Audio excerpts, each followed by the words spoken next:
सुतीक्षण क्या है कि ऋषि अगस्त्य का शिष्य सुजाना, नाम सुतीक्षण, रति भगवाना। रति भगवाना अगस्त्य ऋषि के वो शिष्य थे। और अगस्त्य ऋषि के शिष्य वो क्या थे, वो गांव में रहते थे। और गांव में रहते हुए वो अतिशयाति अतिशय, गांव में लोगों ने देखा कि बेचारा बालक इधर उधर भटकता है, तो उन्होंने भटकते हुए बालक को देख करके उनके मन में ये आया कि एक बार महर्षि अगस्त्य जी ऋषि मंडली के साथ में वहां पर पधारे। तो गांव के लोगों ने कहा महाराज इस बालक को आप अपनी सेवा में रख लीजिए। बालक उनकी सेवा में आ गया, विरक्त दीक्षा हो गई और ठाकुर जी को रख करके चलने की अनुमति उनको मिल गई। जमात जहां जहां चलती वो ठाकुर जी का बटुआ अपने सिर पर रख करके चलते थे।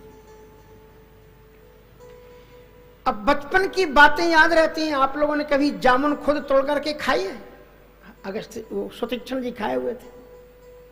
ठाकुर जी को लेकर के जा रहे थे पीछे नदी के किनारे किनारे, और उन्होंने देखा एक वृक्ष में बड़े बड़े जामुन लगे हैं। तो महाराज रुक गए और जमात आगे निकल गई। ठाकुर जी से बोले ठाकुर जी बड़े प्यारे प्यारे जामुन लगे हुए हैं, हम आपको ऊपर चढ़ा देते हैं, आप खुद भी जामुन खाना और हमें भी कुछ जामुन गिराना। और उन्होंने उस बटुए को खोला और शालग्राम जी फेंक करके मारे। सो जामुन तो नीचे गिरे, लेकिन जो शालग्राम जी थे वो आगे पीछे बगल में नदी थी उसमें चले गए। और एक एक करके 4 शालग्राम जी थे, चारों शालग्राम जी को जमुना जामुन खाने के लिए भेज दिए। और खूब जामुन खाने के बाद में कहते ठाकुर जी अब हमने भी खा लिए, हमारा पेट भर गया, अब आपका भी पेट भर गया होगा, उतर आओ। अब वो देख रहा है बगल में एक खड़ा था, कहा मूर कहीं के एक एक ठाकुर जी फेंक दिए। अब ठाकुर जी वो गए नदी में, अब क्या, अब वो रोने लगा, अब क्या करें? कहा देख मैंने तेरे ठाकुर जी देखे थे, वो जैसी जामुन वैसी थे काले काले, इसलिए 4 जामुन रख लो, काम चल जाएगा।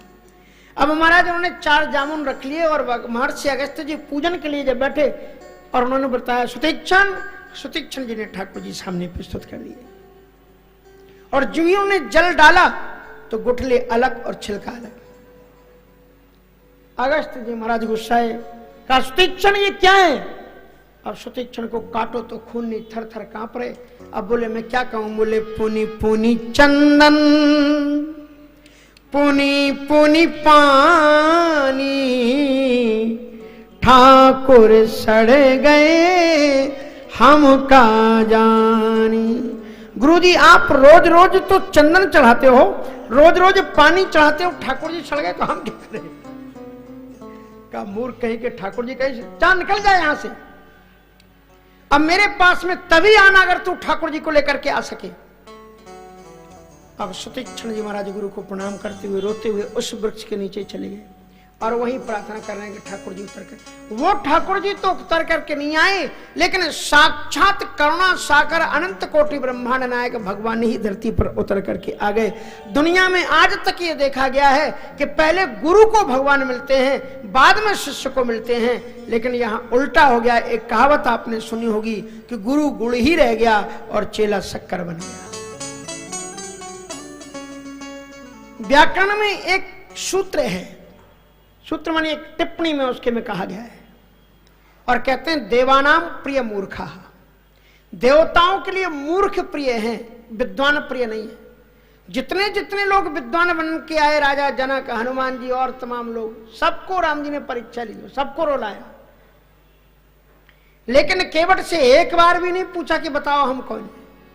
शबरी से कोई परीक्षा नहीं ली भगवान ने, सीधे कह दिया कह बर रघुपति सुन भावनी बाता, मानो एक भगति करना था। अब ये बताने का मतलब सीधा ही है ना कि भगवान 3 लोगों को राम जी ने बिना पूछे भक्ति दी है, जबकि भक्ति इतनी कठिन है कि जल्दी मिलती नहीं।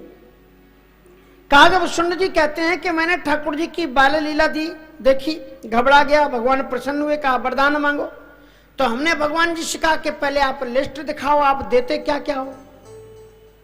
तो भगवान की जो मैंने लिस्ट देखी उसमें सब चीज थी, लेकिन भक्ति नहीं थी। प्रभु कहे दैन सकल सुख सही, लेकिन भगति आपनी दैन न कही।